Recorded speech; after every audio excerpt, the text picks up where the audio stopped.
नमस्कार. आपल्या उजनी धरण अपडेट न्यूज चॅनलमध्ये आपल्या सर्वांचं मनापासून स्वागत. आज 7 ऑगस्ट 2026.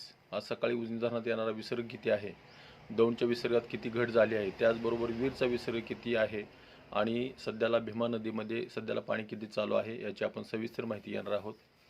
आज सकाळी जर उजनी धरणाचा एकूण पाणीसाठा बघितला तर 117.5 TMC, उपयुक्त पाणीसाठा हा 53.40 TMC, टक्केवारी ही 99.67% एवढीपर्यंत गेलेली आहे. तर सध्याला दौंडच्या विसर्गामध्ये सातत्याने घट होते. रात्री 28,000 क्युसेक असणारा विसर्ग आता 26,671 क्युसेकचा 26,297 क्युसेकचा विसर्ग सध्याला उजनीमध्ये मिसळतोय. त्यामुळे उजनीतून भीमा नदीमध्ये सोडण्यात येणाऱ्या विसर्गामध्ये घट केलेली आहे. जी 1,11,600 क्युसेकपर्यंत होता तो टप्प्याटप्प्याने कमी करत आता सध्याला 31,600 क्युसेकवर आणलेला आहे.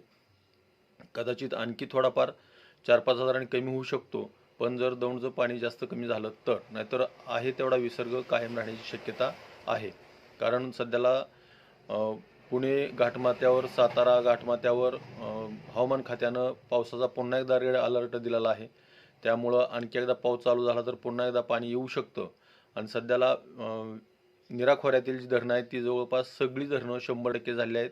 त्यामुळं त्या धरणातूनही पाणी आता पावसाचं प्रमाण कमी जास्त झाल्यानंतर वाढू शकतं. आणि सध्याला वीरमधून नीरा नदीमध्ये जो विसर्ग चालू होता तो सध्याला रात्री बंद करण्यात आला आहे. त्यामुळे नीरा नदीमध्ये आता इथून पुढच्या काळामध्ये काही काळापुरता तरी विसर्ग तो बंद राहणार आहे. त्यामुळं भीमेचा विसर्ग तेवढाच आता सध्याला भीमा नदीमध्ये, उजनीचा विसर्ग तेवढा भीमा नदीमध्ये राहणार आहे. त्यामुळे संगममधला विसर्ग जवळपास आता 30-35 हजारापर्यंत खाली आलेला आहे आणि पंढरपूरचा विसर्ग दुपारपर्यंत तो कमी झालेला असेल. सध्याला उजनीतून भीमा नदीमध्ये 31,600, कालव्यातून 2550, बोगद्यातून 900, सिनामाडा उपसा सिंचनमधून 210 आणि दहेगाव उपसा सिंचनमधून 90 क्युसेकचा विसर्ग सध्याला चालू आहे.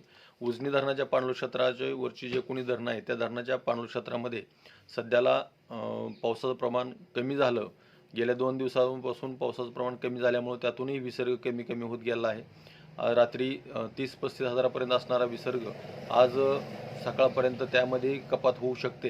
त्यामुळे आणखी दौंडचं पाणी कमी होण्याची शक्यता आहे. आणि त्यातच उजनी धरणाच्या पाणलोट क्षेत्रामध्ये सध्याला काही पाऊस न झाल्यामुळं स्थानिक पाणी वाढण्याची शक्यता नाही. तर अशाच उजनीच्या ताज्या घडामोडीसाठी, ताज्या अपडेटसाठी आपल्या उजनी धरण अपडेट न्यूज चॅनल लाईक करा, सबस्क्राईब करा, शेअर करा. उजनी धरण अपडेटसाठी बेंबळेहून सिद्धेश्वर शिंदे. धन्यवाद.